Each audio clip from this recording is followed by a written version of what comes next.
que tipo de dano primeiro? Depois, reparar o dano é o quê? Que é reparar o dano. Devemos voltar ao regime e regra da responsabilidade civil para responder a essas questões.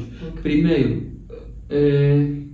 de um determinado ato que lesa direitos e interesses de terceiros, podem advir diversos tipos de danos.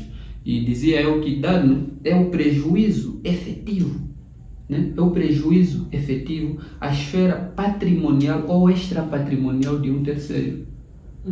Certo? E pronto, existem vários tipos de danos.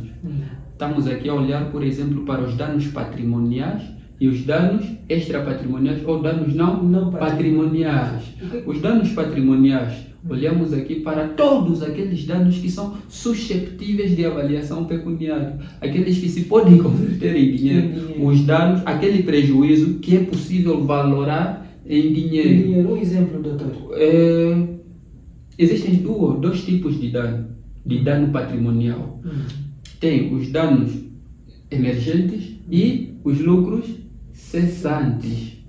Danos emergentes é o prejuízo que diretamente resulta, né, do ato lesivo. Os lucros cessantes são todas as vantagens que o lesado deveria obter ou deixou de receber em consequência da violação ou do dano. Quando falamos de dano, estamos de um dano patrimonial, estamos a olhar, por exemplo, para alguém, um tipo que vem e parte essa mesa. Esse é um dano emergente. É um dano patrimonial. O partir essa mesa é um dano patrimonial emergente. Para um dano patrimonial, mas baseando-se aqui no lucro cessante, vamos olhar para o exemplo que se tem dado na academia. Um determinado tipo que tem um serviço de táxi, ou melhor, que tem, por exemplo, uma máquina de fazer pipoca.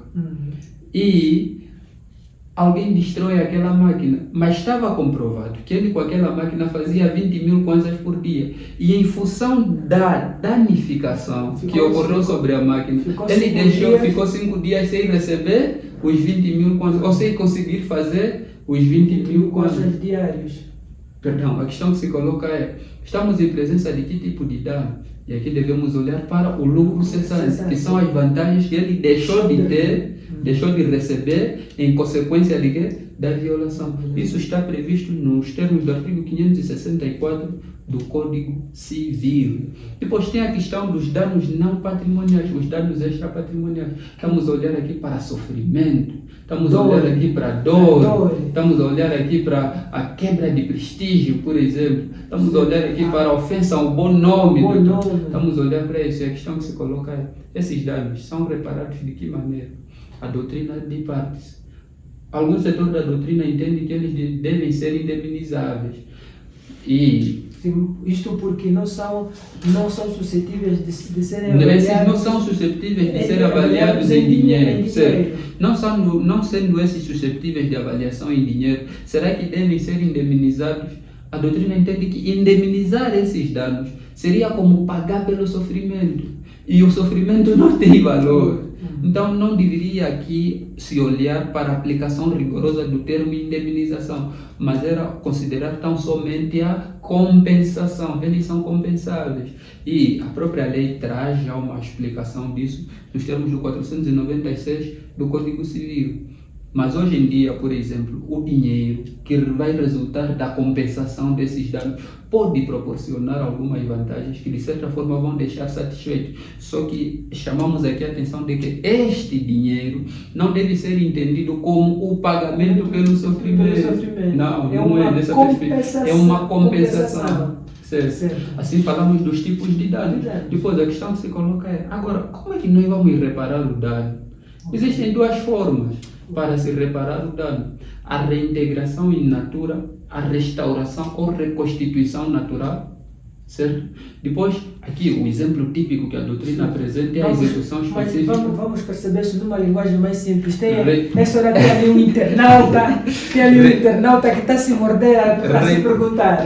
Reconstituição ou reintegração in natura é fazer o quê? É colocar o lesado na situação em que ele próprio estaria naturalmente, se não existisse o ato que lesa o próprio interesse. É, por exemplo, quebrar-se o telemóvel.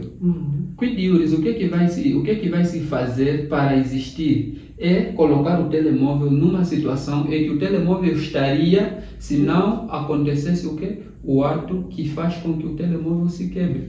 Estamos a falar de reintegração in natura. E nesse caso, poderia ser procurar outro telefone?